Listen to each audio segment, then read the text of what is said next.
안녕하세요. 랭군입니다. 반갑습니다. 오늘은 10개의 직업 갖는 방법, 시대를 뛰어넘는 평생 직업 갖는 방법에 대해서 안내해 드리려고 합니다. 제목이 너무 혹하죠? 그래요. 단순한 아르바이트 직업 10개를 의미하는 게 아닙니다. 진짜 10개의 직업을 의미하는 겁니다. 제 이야기를 안 할 수가 없을 텐데요. 저는 과거에 직업이 하나였습니다. 당연히 평범한 직장인으로서 제가 가진 그 역량을 발휘한 직업이 하나였죠. 그냥 회사원일 수도 있었고요. 또는 개발 업무를 할 때는 개발자였을 수도 있고요. 또는 뭐, 컨설팅 내지 또는 관리자였을 수도 있어요. 어쨌든 직업은 하나였어요. 이제 그러다가 지금은 직업이 조금 더 다양해졌죠. 직업이 아닌 이제 투자를 선택하면서 저는 투자가가 되었고요. 그리고 파워 블로거가 됐죠. 그리고 작가가 됐고요. 또 강사가 되기도 했고요. 카페 운영자가 되기도 했고, 또 기업가가 되기도 했고요. 지금처럼 유튜브 크리에이터가 되기도 했어요. 또 모임 공간을 운영하는 사람, 운영자이기도 하고요. 최근에는 이제 아프리카 TV에서 실시간 방송도 많이 했었죠. 그리고 제가 또 2018년도에는 시작 컨설팅이라는 걸 또 시작해요. 직업이 조금씩 많아지고 있어요. 나중에 한 2년 정도, 3년 정도 지나면 여기서 더 많은 직업들이 플러스 되지 않을까 싶어요. 야, 많은 사람들이 야, 참 이것저것 많이 해보는구나 라고 생각하실 수도 있을 텐데요.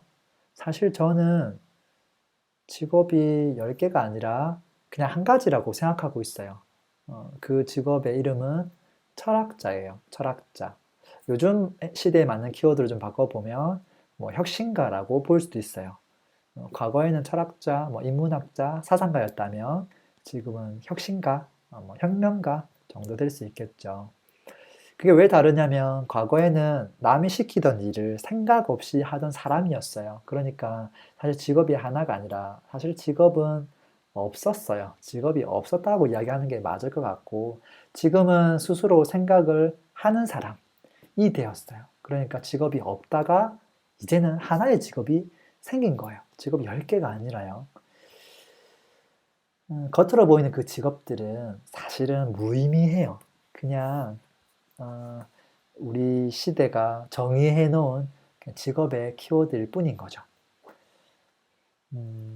저는 이제 스스로 생각하는 사람이 되면서 그 과정 속에서 많은 시행착오도 겪고 또 배운 게 많아요. 한편으로는 제가 매트릭스의 주인공이 된 것 같은 느낌을 받기도 했어요. 조금 넓게는 자본주의에서 살아남으려면 어떻게 해야 될까? 생각을 세상에 공유하려면 어떻게 해야 될까? 생각을 현실에서 검증받아 보려면 어떻게 해야 될까? 매트릭스 세상에서 사람들을 구원하려면 어떻게 해야 될까? 이제 이런 생각들을 한 거죠. 자본주의에서 살아남으려고 이제 직장이 아닌 이제 부의 추월 차선으로 가는 것들을 이제 찾아서 공부하고 시도를 한 것이고요. 생각을 공유하는 행위들도 이제 사실은 꾸준히 했죠. 과거에 이제 철학자들 중에 특히 이제 고대 철학 쪽으로 갔을 때 소크라테스 같은 경우는 너 자신을 알라 이런 이야기 했죠. 엄청 유명한 명언을 남겼죠. 그리고 이제 악법도 법이다 이러면서 조금 귀족을 대변하는 그런 이야기를 조금 많이 했죠. 그래서 그 끝은 좀 좋지 않았죠. 그리고 플라톤 같은 경우는 이제 이런 이야기 했죠. 내 자신이 행복을 추구하려면 우선 타인에게 먼저 행복을 주는 사람이 이어야 한다. 이런 이야기를 했죠.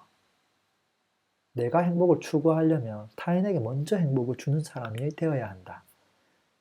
시작이 일에 있어서 가장 중요한 부분이다. 이런 이야기들을 했었어요. 그리고 약간 정치적인 이야기도 했죠. 예를 들어서 정치를 외면한 가장 큰 대가는 가장 저질스러운 인간들에게 지배당하는 것이다. 이런 이야기를 했고요. 또 그 제자인 아리스토텔레스는 이렇게 이야기했죠. 아는 자들이여 실천하라. 이해한 자들이여 가르치라. 이 말이 정말 엄청난 이야기죠. 그냥 단순하게 알고 있는 사람들이 많죠. 근데 그것을 제대로 이해하는 사람들은 잘 없어요. 그래서 단순히 아는 사람들은 실천하면 되는 것이고 그걸 실행하고, 이해한 사람들은 실천뿐만 아니라 가르치라 이런 이야기를 하고 있어요. 그래서 저도 제 생각을 어떻게 하면 다른 사람들에게 공유할 수 있을까를 이제 끊임없이 계속 고민하고, 그것을 하다 보니까 조금 다른 형태로 나왔을 뿐이에요. 조금은 좁게는 이제 뭐 전제 가정이 있으니까 좋은 과정이란 무엇일까? 또 저 개인적으로는 또 어떤 사람이 될 것인가? 어떤 것은 하고 어떤 것은 하지 않을 것인가? 세상에 어떤 것을 남길 것인가? 뭐 이런 것들을 또 생각하기도 했었죠. 그런 전 과정들이 저는 철학이었다고 봐요. 저는 철학이었다고 보고, 그래서 뭐 유행을 따르면서 요즘 뜨는 직업이 뭐지? 이제 그런 것을 쫓아다니면서 불안해하지 않았으면 좋겠어요. 실제 과거에도 뭐 예를 들어서 미켈란젤로 같은 경우도 자신은 조각가라고 이야기했지만 우리는 좀 뭐 천지창조 같은 뭐 작품들 더 많이 알고 있죠. 미술가가 주력은 아니었거든요. 근데 조각가, 미술가, 저는 어떻게 보면 이 사람은 철학가였다고 봐요. 철학자였지 않나. 시대상을 잘 이해하는 철학자. 그것을 조각으로 잘 표현했다고 생각이 들고, 그리고 음악을 하는 사람들이나 뭐 글을 쓰는 또 작가들이나 다 마찬가지라고 봐요. 한 가지 그 직업의 틀 속에 갇혀 있는 게 아니라 사실은 철학자 아닌가 싶어요. 그리고 우리가 좀 시대적인 트렌드를 좀 살펴볼 필요가 있어요. 시대적인 트렌드. 그게 무엇이냐면 앞으로 어떤 직업이 살아남을 것인가에 대한 이야기를 제가 좀 해보려고 하는 거예요. 그것을 알면 사실 10개 이상의 직업을 만드는 게 전혀 어렵지 않거든요. 과거로 한번 쭉 돌아가 보면 거의 뭐 BC로 이제 가야 될 텐데, BC 한 600년? 그때 가면 이제 고대 철학이 이제 시작되면서, 아까 뭐 소크라테스나 뭐 플라톤이나 아리스토텔레스 이런 이야기도 나왔지만 그 앞에는 뭐 탈레스도 있었고 뭐 몇 명이 있었죠.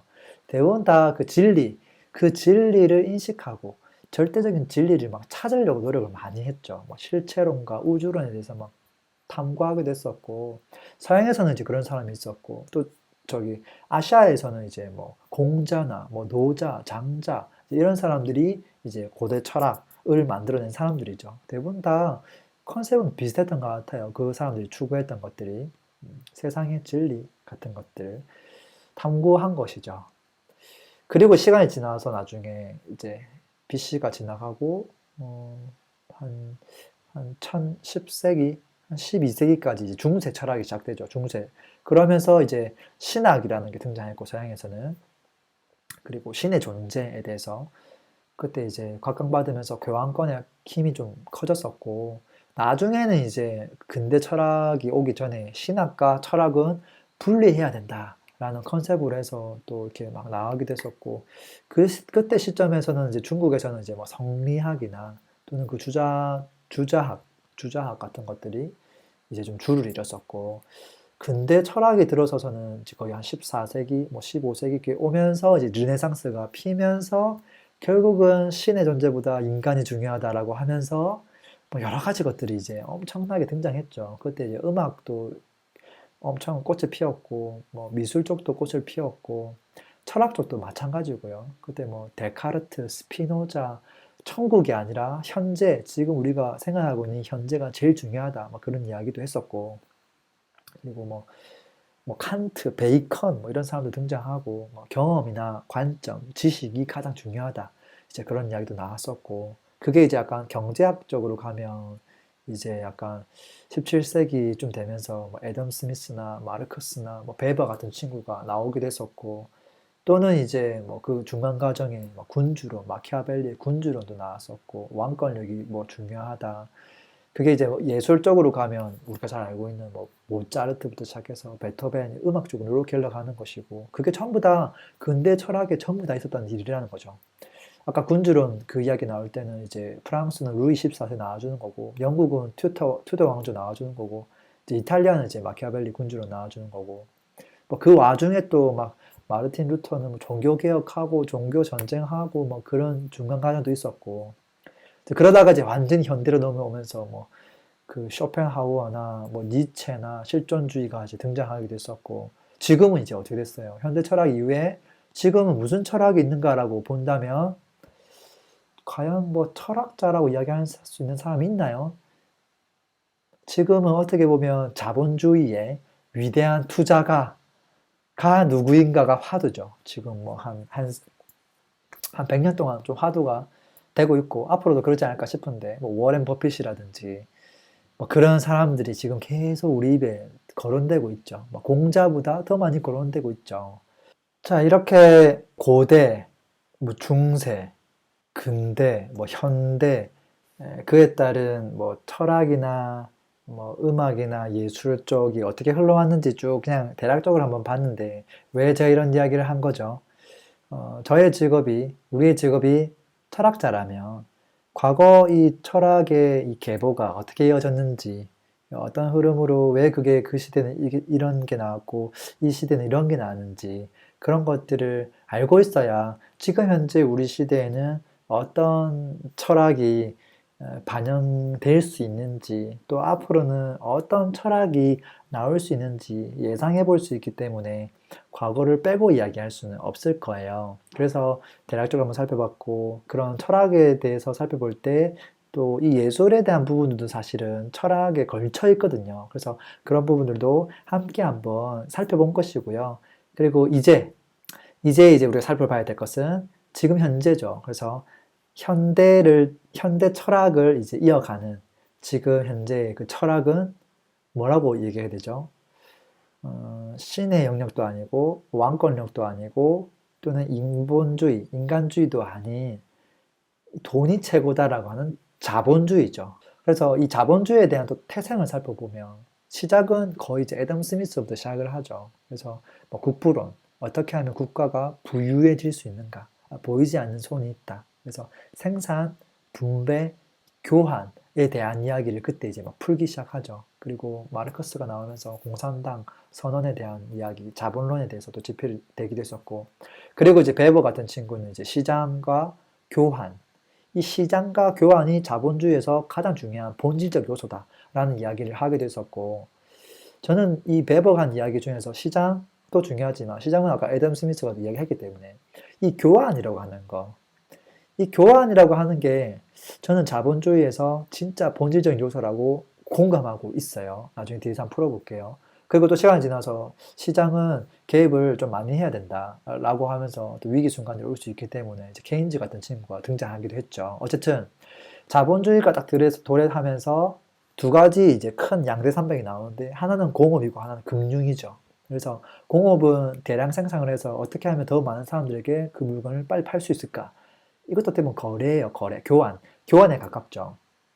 근데 이 교환에 한계가 있는 거죠. 많은 사람들한테, 전 세계인한테 보낼 수도 없고, 그리고 순식간에 하루 만에 물건을 다 생산할 수도 없는 거예요. 그러니까 이 생산에 대한 한계, 교환에 대한 한계, 그것 때문에 그걸 초월하려고 이제 금융이 나왔고, 금융 같은 경우는 거의 뭐 초 단위로 24시간 막 거래가 되죠. 뭐 증권도 마찬가지고, 은행 금융 거래도 마찬가지고, 이제 그렇게 계속 발展나간 거죠. 근데 그러다가 결국은 이제 돈으로 움직이는 시장이잖아요. 돈이 없는 사람들은 뭐 할 수가 없죠. 그래서 어떻게 하면 무에서 유를 만들어낼 수 있을 것인가에 대해서 철학을 가지고 있는 사람들은 그 정보를 잘 이용했죠. 그래서 이제 뭐 구글 같은 기업도 나오고, 결국은 이제 정보는 물건이 아니라 정보가 어떻게 보면 이 교환을 할 수 있는 가장 최소한에 다니면서 그것을 해줄 수 있는 사람이 모든 걸 다 가져간다는 거죠. 그래서 이 정보라고 하는 것을 교환해주는 사람도 중요하고 그 정보를 만들어내는 사람들도 사실은 중요하죠. 근데 요즘 사람들은 이 정보는 어떻게 나오는 거죠? 생각을 통해서 나오는 거잖아요. 생각. 근데 요즘 사람들은 생각하는 걸 싫어하죠. 이 생각하는 것조차 누군가한테 의지하고 싶어 해요. 네이버에다가 이거 뭐 어떻게 하는 겁니까? 맨날 검색하고 있죠. 제가 이걸 사야 될까요, 말아야 될까요? 뭐 이걸 해야 될까요, 말아야 될까요? 이런 경우 어떻게 해야 되죠? 뭐 계속 물어본단 말이죠. 앞으로는 그 생각을 누가 대체할까요? 당연히 일반인들이 생각을 안 할 것이기 때문에 그게 인공지능이 될 것이고, 그게 앞으로 얘기하는 AI가 되겠죠. 그런 시대가 오면 이제 어떻게 될까요? 이미 답은 나와 있죠. 과거에 공부하고 유학을 막 접하고 하던 사람들은 뭐 과거 급제해서 양관이 되고, 그렇지 않은 사람들은 계속 노비로 존재하게 되는 것이었고, 공업사에서는 물건을 팔고 제공하는 사람, 그 사람은 자본가가 됐고, 그렇지 않은 사람들은 그냥 노동하고 그 물건을 사는 사람, 노동가가 됐고, 나중에 정보 시대가 와서는 어떻게 됐어요? 정보를 만드는 사람, 생각하는 사람, 그리고 그렇지 않은 사람으로 이제 나뉘어지는 것이죠. 그래서 앞으로 살아남을 수 있는 직업이라고 하면 결국은 생각을 하는 사람, 철학자는 당연히 살아남을 것이고, 그리고 AI, 그리고 일반 다수는 그 AI를 뒷바라지하는 사람이 대다수가 될 거라는 거예요. 그렇기 때문에 우리가 만약에 이 시대를 뛰어넘는 직업 하나를 가진다면 당연히 철학자가 돼야 돼요. 철학자가 되면 직업이라고 하는 키워드는 아무 의미가 없어요. 평생 과거 BC 이전부터 시작해서 우리가 인간 종말에 올 때까지도 사라지지 않는 완벽한 직업은 철학자예요. 철학자이고 생각을 하는 사람. 그 생각을 어떻게 아리스토텔레스가 얘기했던 뭐라고 했죠? 아는 자들이여 실천하라. 이해한 자들이여 가르치라. 그래서 철학을 가지고 가르치는 사람이 되면 직업이라는 형태는 사실은 무의미해지지 않나 싶어요. 그래서 저도 그 가르침대로, 그 방향성대로 저의 인생에 대한 큰 로드맵을 이제 그려가고 있고, 그 속에서는 또 조금 더 다른 것들을 또 고심하고, 또 해보고, 또 깨닫고, 뭐 그런 과정들을 저 스스로 겪어 나가고 있죠. 그래서 여러분들도 기왕이면 어떤 직업에 국한하는 그런 삶을 살기보다는 생각하는 사람, 철학자의 길을 걸어가시면 어떨까 싶어요. 그 길이 우리가 생각하는 그런 뭐 소크라테스와 같은 철학자처럼 정말 거창하고 어렵고 대단한 일은 아니라고 봐요. 그래서 그냥 되게 사소한 것부터 생각을 하기 시작하는 거죠. 정의하기 시작하고 조금 궁금한 것들은 또 다른 시대에 이야기했던 사람들과 비교해 보기도 하고, 그렇게 해서 우리는 앞으로 어떻게 나아가야 될지를 좀 살펴보신다면 좋지 않을까 싶어요. 10개의 직업이 생긴다면 당연히 부도 자연스럽게 따라온다고 생각을 하고 있습니다. 자, 이상 10개의 직업을 갖는 방법, 시대를 뛰어넘는 평생 직업 갖는 방법에 대해서 설명드렸습니다. 이상 랭군이었습니다. 고맙습니다.